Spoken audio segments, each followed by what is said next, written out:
Hello everyone, this is professor Sana Ansari और आज के इस वीडियो में हम डिस्कस करने वाले हैं constitutional rights of disable persons के बारे में। ठीक है, ये वीडियो मैंने मेरे व्यूवर्स के डिमांड पे बनाया है बिकॉज इससे पहले जो हमारा फर्स्ट मॉड्यूल का वीडियो है वो ऑलरेडी सारे चैप्टर्स जो हैं वो कंप्लीट हो चुके हैं, बट स्टिल ये टॉपिक एक बच्चे के डिमांड पे बनाया गया है, तो स्पेशली मैं इसे आज बना रही हूँ इस वीडियो को। सो एक्चुअली ये जो टॉपिक है हमारा वो डिसेबल पर्सन्स के रिलेटेड है। जो डिसेबल पर्सन्स होते हैं, अब डिसेबल पर्सन कौन से होते हैं? सो नॉर्मली ये एक्ट 1995 में बनाया गया था। सबसे पहले तो डिसेबिलिटीज़ कैसे हम काउंट करेंगे, है ना। सो डिसेबिलिटी के लिए आपको सबसे पहले अंडर सेक्शन 2(1) के अकॉर्डिंग एक पर्सन को हम डिसेबल कब कह सकते हैं? जब उसमें कोई डिसेबिलिटी हो रिलेटेड टू ब्लाइंडनेस। अगर ब्लाइंड है, लो विजन का प्रॉब्लम है, या फिर आप लेप्रेसी कर्ड, हियरिंग एम्पायरमेंट बोल सकते हो, फिर लोकोमोटिव डिसेबिलिटीज़ होती है, मेंटल रिटार्डेशन होता है, मतलब कि मेंटली कुछ लोग अबनॉर्मल होते हैं, हियरिंग एम्पायरमेंट होता है, सुनने में कम होता है, दिखने में कम होता है, ब्लाइंडनेस होती है। ठीक है, एंड लेप्रेसी कर्ड जो आप फिजिकली देखते हैं बहुत ज़्यादा मसल्स वगैरह का, या फिर सेरेब्रल पाल्सी, आपने ये सारे ये डिसेबिलिटीज़ के बारे में सुना होगा, जहाँ पर हमें बहुत सारे डिसेबिलिटीज़ को एज अ पर्सन फेस करना पड़ता है अगर कोई डिसेबल पर्सन है।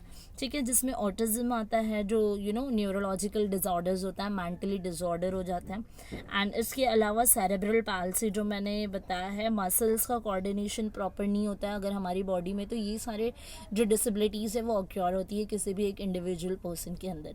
ठीक है, सो यहाँ पर ऐसे पर्सन के लिए हमारी कॉन्स्टिट्यूशन ने क्या कॉन्स्टिट्यूशनल राइट बनाए हैं वो हम देखने वाले हैं। सारे कॉन्स्टिट्यूशनल राइट्स को 1 बाय 1 डिस्कशन करेंगे और इसकी नेक्स्ट वीडियो में मैं लीगल राइट्स के बारे में आपको बताऊंगी। ठीक है, सो चलिए स्टार्ट करते हैं। यहाँ पर कुछ पॉइंटर्स मैंने रखे हैं, वो आप देख सकते हैं। 1 बाय 1 इसके बारे में डिस्कशन करेंगे। ठीक है, सो यहाँ पर फर्स्ट आर्टिकल जो आप देख रहे हैं, बिकॉज कॉन्स्टिट्यूशनल राइट्स में हमें कुछ आर्टिकल्स के बारे में डिस्कशन करना पड़ता है एंड लीगल राइट्स में will go with the act. ठीक है, सो जिसे हम नेक्स्ट वीडियो में डिस्कस करेंगे। सो आर्टिकल 14 जो है ये टोटली रिलेट्स करता है इक्वालिटी बिफोर लॉ। इससे पहले आपने विमेंस का हमने पढ़ा है, स्केड्यूल्ड ट्राइब्स का पढ़ा है, स्केड्यूल्ड कास्ट के बारे में डिस्कशन किया, इनके constitutional and constitution and legal rights के बारे में हम लोगों ने पढ़ा है। ठीक है, सो हम इक्वालिटी बिफोर लॉ इस एक्ट आर्टिकल के बारे में अच्छे तरीके से जानते हैं, बिकॉज ये आर्टिकल 14 यही कहता है कि इक्वल यानी जो प्रोटेक्शन ऑफ लॉ होते हैं कंट्री के अंदर वो हर किसी को इक्वली मिलेंगे। सो नॉर्मल पर्सन्स के बारे में हम लोगों ने ऑलरेडी डिस्कस किया है, बट ये जो आर्टिकल लॉ है यहाँ पर जो है पर्सन विद डिसेबिलिटी, उसका डिसेबिलिटी कोई सा भी हो सकता है, वो लोकोमोटर डिसेबिलिटी हो, लेप्रेसी कर्ड हो, या फिर आप बोल सकते हो लो विजन का प्रॉब्लम हो, ब्लाइंड हो वो पर्सन, कुछ भी हो, बट इक्वालिटी बिफोर लॉ का जो चांस है वो हर किसी पर्सन को मिलेगा, भले से ही वो डिसेबल क्यों ना हो। सो इक्वल प्रोटेक्शन मिलता है under the law of country. ठीक है, उसके बाद सेकेंड आप देख सकते हो जो हमारा आर्टिकल है, that is article 15 under section 1। Article 15 क्या होता है? It is totally relates to the no discrimination against the caste, creed, religion, birth and place of birth. ठीक है, मतलब किसी भी बेस पे, किसी भी एनी ग्राउंड्स के बेसिस पे किसी भी पर्सन का we can not do discrimination. So as it is the article is applicable for the disable person too. जो भी डिसेबल पर्सन है, कोई सा भी डिसेबिलिटी हो, कितना भी परसेंटेज तक का डिसेबिलिटी हो, डिसेबिलिटी कैन बी टेम्पररी और disability can be permanent, but the article 15 under section 1 is applicable for all the people. no one can go and discriminate any individual person among and grounds of their caste, creed, religion and place of birth or gender. ठीक है, now the next point is article 15 under section 2।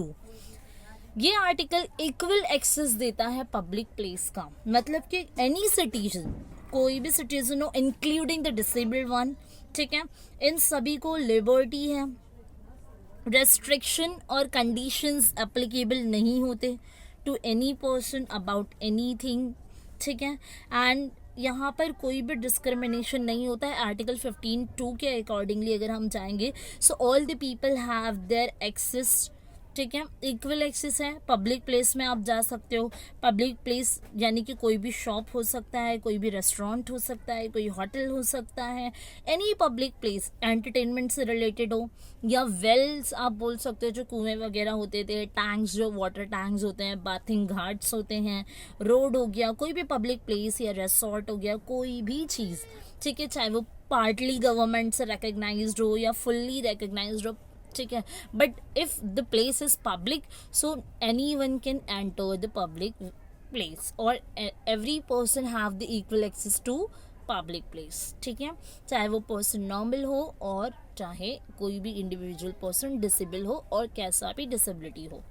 Then we have article 16 which is totally relates to the public employment, ठीक है। Public employment हमारा constitution कहता है कि यहाँ पर पब्लिक एम्प्लॉयमेंट में कोई भी डिस्क्रिमिनेशन नहीं होगा। किस बेस पर नहीं होगा? आर्टिकल 16 के बेस पर। पब्लिक एम्प्लॉयमेंट है, so any person can apply for this, ठीक है। Then we have article 17। Article 17 हर कोई जानता है, जैसे कि आर्टिकल 14 हर कोई जानता है, equality before law, as it is article 17 हमारे लिए बहुत ही मतलब जाना पहचाना आर्टिकल है, जो है अनटचेबिलिटी, ठीक है। यहाँ पर अगर कोई इंडिविजुअल पर्सन है या फिर वो नॉर्मल पर्सन है, कोई भी पर्सन को अनटचेबल जैसा ट्रीट करना, इट इज़ पनिशेबल और it is considered as a offense and it is punishable by law, ठीक है। अगर आप अनटचेबिलिटी के रूल को फॉलो करते हैं, so you will be punishable by the law, ठीक है। अनटचेबल किसी को फील नहीं कराना है, because all the human beings are having the equal rights, ठीक है। चलिए नेक्स्ट हम डिस्कस करेंगे आर्टिकल 21। ये हमारे कॉन्स्टिट्यूशनल राइट्स ही है जो हम डिसेबल पर्सन्स के वन बाय वन डिस्कशन कर रहे हैं। Article 21 it is totally relates to the life and liberty. अगर कोई भी पर्सन हो including disable person, all are having their life and liberty rights, ठीक है, अंडर सेक्शन 21। ये हमारे कॉन्स्टिट्यूशन में प्रॉपरली लिखा गया आर्टिकल 21 के through. All the people have equal rights. आप कहीं पर भी शॉपिंग के लिए जाते हो, बट ऐसा नहीं है कि डिसेबल पर्सन्स नहीं जा सकते, डिसेबल पर्सन भी शॉपिंग के लिए जाते हैं। कोई भी रिलीजियस प्लेस हो गई, they can enter.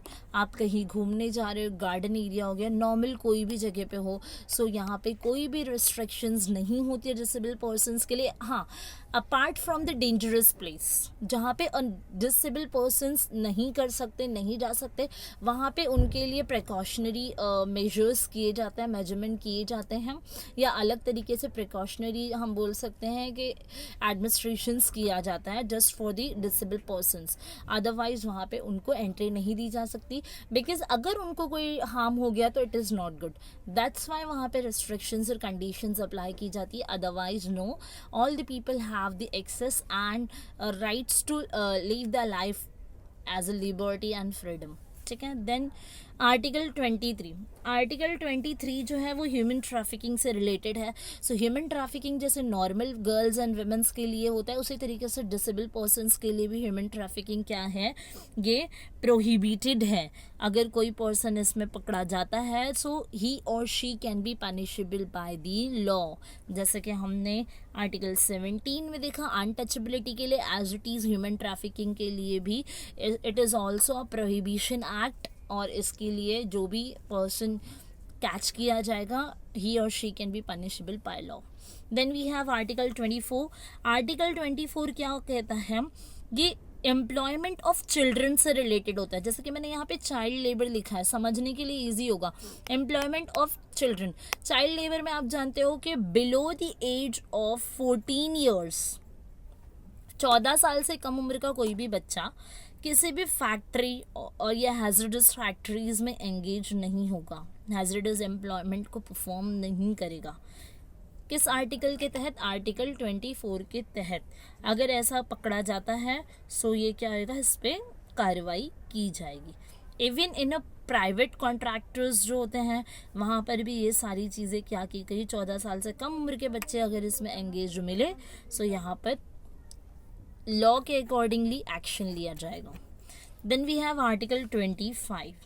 Article 25 freedom of religion के बारे में बताता है including the disable person. For the disable person also, even the normal person और even the disable person have their freedom of religion rights. ठीक है, रिलीजियस जो हमारे डिफरेंट होते हैं, आप उनके रिचुअल्स, उनके फेस्टिवल्स को ईजिली एंजॉय कर सकते हैं. If you want to move from the other religion, so you can do. It is called as freedom of religion. Then we have article 32. So article 32 क्या कहता है? एनी पर्सन और every disable person can move to the Supreme Court. ठीक है, if their fundamental rights are getting violated from the normal person of the society.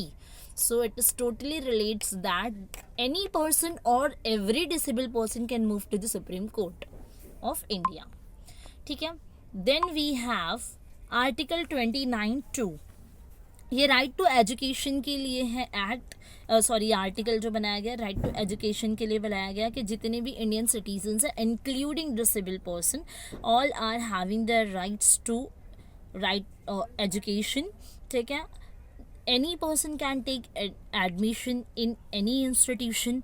अगर ये denied किया जाता है तो यहाँ पर person can go and ask about their justice. ठीक है, then we have article 32 welfare of the people, welfare and care of the disable persons के रिलेट्स करता है. आर्टिकल 14(1) है. आर्टिकल जो 41 है वो right to work, right to education and public assistance से रिलेटेड है, specially for the disable person. And last one is article 45 जहाँ पे compulsory education for the childrens के लिए बताया गया है, स्पेशली जो चिल्ड्रंस 14 साल से कम उम्र के होते हैं, अगर वो डिसेबल भी है या वो नॉर्मल भी है, तो उनके लिए यहाँ पे ये आर्टिकल बताया गया जिसमें उनके कंपलसरी एजुकेशन के बारे में बताया गया है कि आप अब जैसे कि आप देखते हैं म्यूनसिपलिटीज़ भी ओपन हो गई है, तो अगर हम अफोर्ड नहीं कर पा रहे हैं उतना एक्सपेंसेस जो हमारी स्टडीज़ पे जाता है, हमारे बच्चों की स्टडीज़ पे जाता है, तो we can go with the municipal schools too. So ये सारे कंपलसरी एजुकेशन फैसिलिटीज़ बनाए गए specially for the child whose age is below the 14 years. ठीक है, so we have completed the constitutional rights of disabled person. Okay, so if do you people have any doubts and difficulties, so you can make a comment on my YouTube channel. Okay, that is enough for today. Bye, have a nice day.